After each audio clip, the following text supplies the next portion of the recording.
Hello and welcome to the 6th video in this series on using ResearchGate to build an international profile. The topic of this video is using ResearchGate to share research. So before I begin, I want to talk a little bit about why it's important to share our research. As academics, our job is to contribute to our various fields by conducting research, and we want as many people as possible to see that work, interested academics and stakeholders.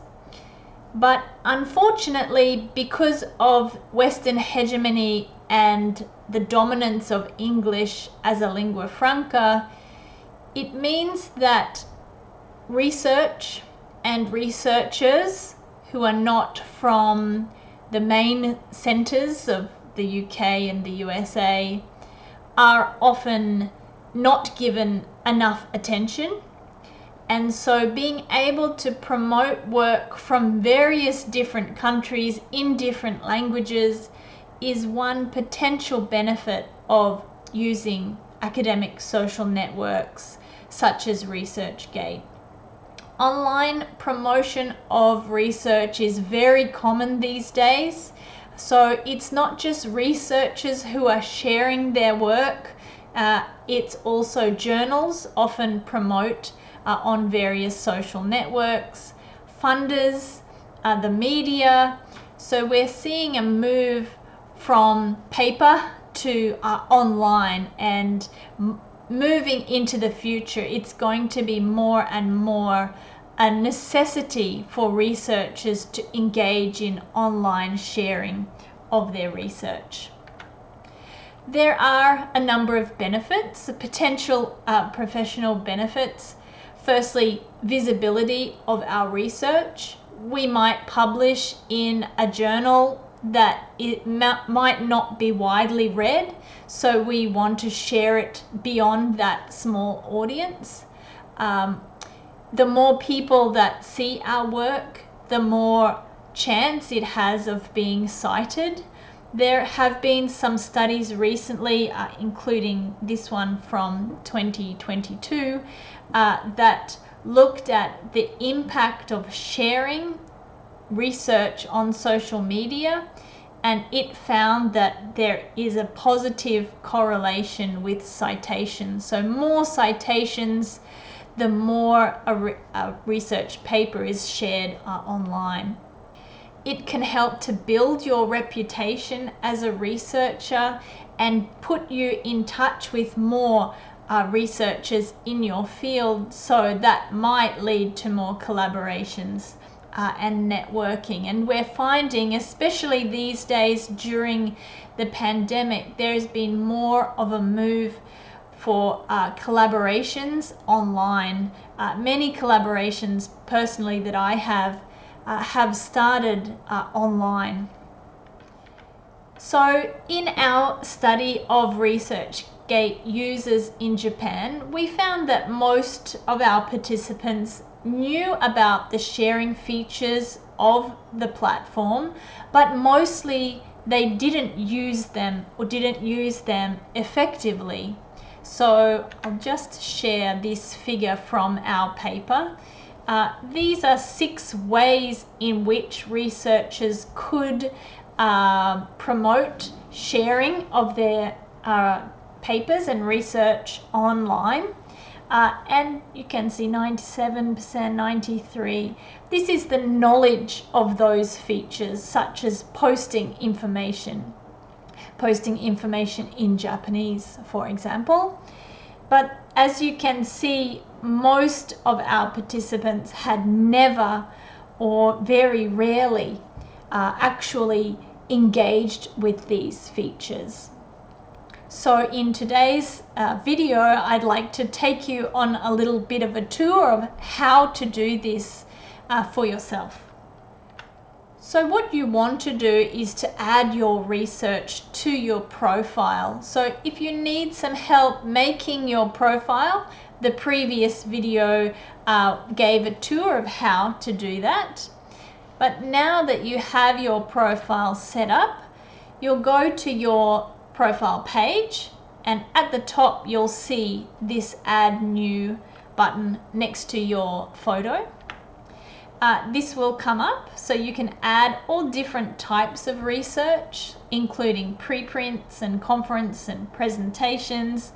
But I'm going to choose here published research, and then I get to have a selection of what I'd like to post here. So you can also add something new if it's not here.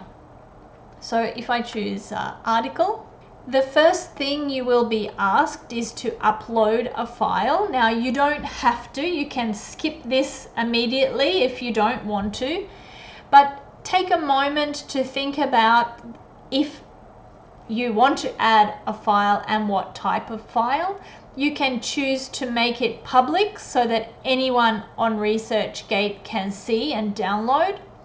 You can choose to make it private so that only you and your co-authors can see the file, but that means you can send it easily to people who make a request for your paper.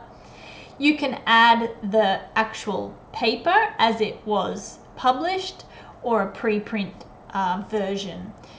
So you have a decision to make here. It might take a little bit of homework to decide based on the copyright issues.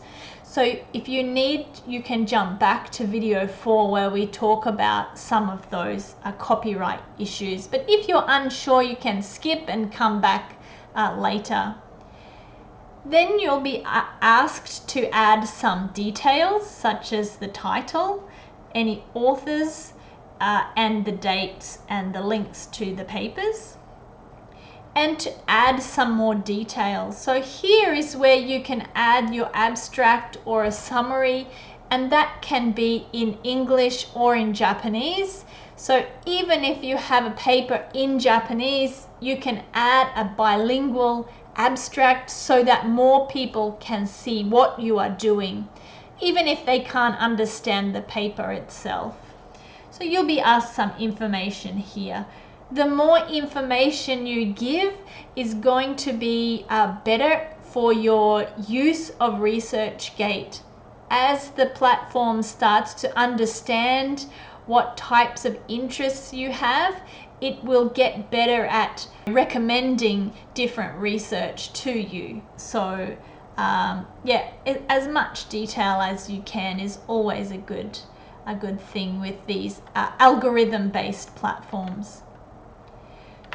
So once you've added your research, this is what you'll see when you go to your profile page, and what everyone will see is your research here, and this will be the number of uploads, not necessarily files, and you will see the big list here. So there's 73, mostly articles, a few chapters. I've got my doctoral thesis here, and if I just choose an article here, I will see this basic information, and you will see here that I have a private full text added. So I don't have the full text for everyone. It's not copyright, it's not open access, but people can request easily a copy, and I am always open to sending that to individuals for their own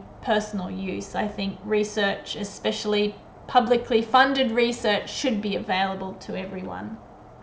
So next I'll actually go here so you can see the types of information that people will see and that you will see about your paper. Okay, so this is something like what you will see if you go to your page, your research page. Lots of information to help people find the article, so they can go here and find the original. They will need to have access. They'll see the abstract. If there's a full text, they'll be able to download it. They can't here, so what they will see is a button to request. But probably what will be of interest to you is for example, citations. 4 people on ResearchGate have cited my work, so I could go to their profile and see their papers and see who they are and build my connections there. Maybe it's a paper I've never read before but is relevant to my field. You can see how many people are reading. You can specifically share this on Twitter or share it as a message to people, maybe in your faculty or in your that you met at a conference, and you can quickly share the research. Now also at any time you can go to hear more and you can add the full text if it becomes open access or you work out what type of document you're allowed to upload. You can also add figures and supplementary resources. So if you've got some data sets or maybe a link to a video that you made about the paper, so you can edit as you go. So this is basically what other people will see when they come to your research page. So something that I'd really recommend is making project pages for each of the studies that you are undertaking or for the different themes that you are interested in. So how to do that again is to go to your profile page and add new. Before we added some new research, but this time I'm going to go here to add a new project, and you'll see something like this. You'll add your project title here, the title of your study or the theme that you're interested in, and add a goal. And then you're going to get some questions before you create your project page. So if you have some co-authors or some collaborators, you can add them here. If they're not on ResearchGate, you can still add their name, but there won't be a link to their profile, of course. You can skip if necessary. You can decide whether this is an ongoing project or it's something in the past and it's finished, so that people will stop getting updates that a project that has finished. And if you like, you can add a hypothesis. So all of this information is not compulsory, so you can decide to skip it if you like.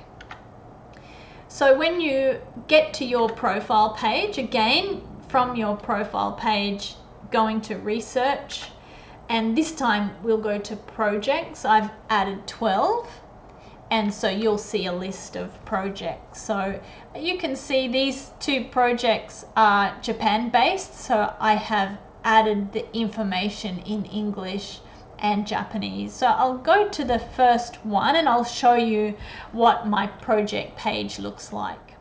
Okay, so here we are. You can see this is a project and I've got the title here.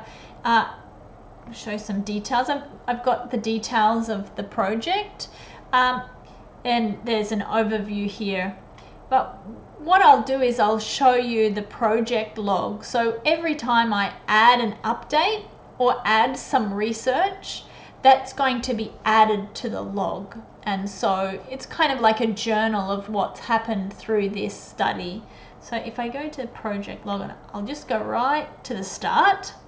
So I started in 2019 giving some information. We won a grant, so we've got our goals.